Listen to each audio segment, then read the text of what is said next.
নমস্কাৰ বন্ধুসকল, স্বাগতম জনাইছোঁ এটা মিনি ব্লগলৈ। আৰু বৰ্তমান মই আহি আছোঁ আমাৰ পুখুৰী। ইয়াত জাল লৈ আহিছোঁ। ইয়াত জাল আছে, মাছ মাৰিম এতিয়া।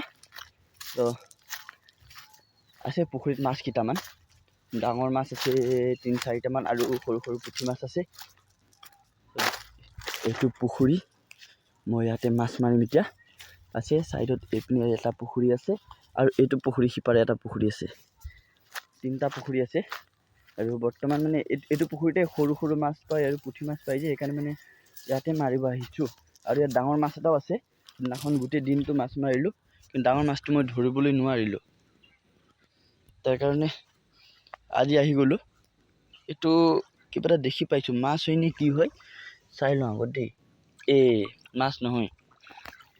চ' আজি মোক মানে মোবাইল ধৰি দিয়া মানুহ নাই, তাৰ কাৰণে মাছ মাৰি লওঁ আগতে, তাৰপিছত দেখুৱাম আপোনালোকক কিমান পাইছোঁ। চ' চাব, মিনি ব্লগ এনেকৈ নবনাওঁ, এইটো প্ৰথম মিনি ব্লগ বনাইছোঁ মই, চবেই চাব। গাইছ, এতিয়া মাছ ধৰি আহি গ'লোঁ আৰু ইমানটো মাছ পাইছোঁ। ৰখিব আপোনালোকক দেখাই দি আছোঁ। এইটো একটা, এইটো 2টা, এইটো 3টা, এইটো একটা 4টা।